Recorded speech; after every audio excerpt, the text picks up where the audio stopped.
You looked peaceful beside Daniel. I stared at those words. Again. And again. And again. My hands turned cold. Because Daniel had been dead. For 2 years.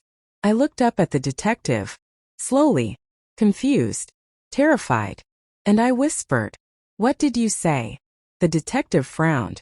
"Mrs. Collins?" I held up the photograph, pointing at the words. My voice shaking. "Daniel is dead." Silence. Complete silence. The detective looked at the photo. Then his face changed. I watched the color leave his skin, because until that moment, he hadn't read the back. He turned it over. "Read the message." Then looked at me. And for a few seconds, neither of us said a word, because both of us were thinking the same thing. How could Thomas know that? Daniel had died before I moved, before any of this started. There was no reason Thomas should know his name. Unless, no, absolutely not. My mind refused to even think it. But thoughts don't ask permission. They arrive anyway. What if this had started long before Vermont? What if someone had been watching me? For years.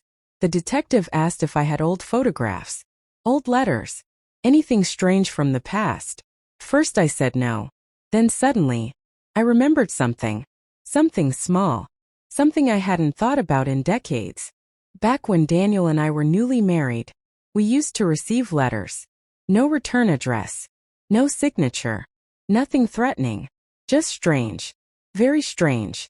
Simple messages. "You look happy today. I saw your garden. Red looks good on you." First Daniel thought it was a joke. A neighbor maybe. Someone messing around. Eventually the letters stopped. And life moved on. We forgot. 40 years. 40 years had passed. The detective stared at me. And quietly asked, "Do you still have them?" I nodded slowly. Maybe. Maybe in storage.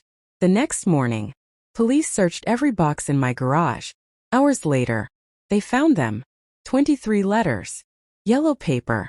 Old envelopes. No names. No fingerprints. Nothing. But when detectives compared handwriting, nobody said anything at first. They just looked at each other. Then one detective slowly sat down. Because every letter matched Thomas Reed's handwriting. Every single one. My entire body went numb.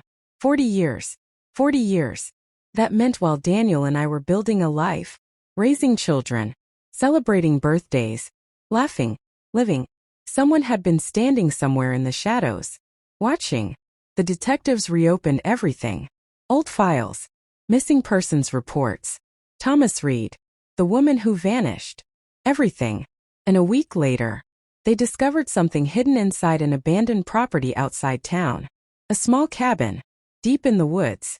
Hidden behind trees. Nobody had entered it in years. Inside, they found boxes. Hundreds of photographs. Newspapers. Maps. Names. Dates. And walls covered with pictures. Pictures of women. Dozens. Maybe more. Then they found my section. Guys, yes, there was an entire section. Pictures of me at 20. Pictures of Daniel. Pictures of my children. Birthday photos. School events. Family vacations. 40 years of my life. 40 years. And in the center of it all, pinned directly onto the wall, was a picture of me from high school. Under it, written in giant black letters, "She was always mine." I couldn't breathe, couldn't think, couldn't understand, because I had never met Thomas Reed. Never. At least, I thought I hadn't, until 3 days later, when detectives showed me an old school yearbook and pointed to a face. My face turned cold instantly, because I recognized him. Not Thomas. No, I knew him by another name. And suddenly, I remembered the boy who used to sit behind me in class. Quiet. Awkward. Always staring. Always smiling. The boy everyone forgot. Except now, I remembered him. Because 30 years earlier, on graduation day, he said 6 words to me. 6 words I laughed off. 6 words I never forgot. He looked directly into my eyes and said, "I'll wait as long as needed."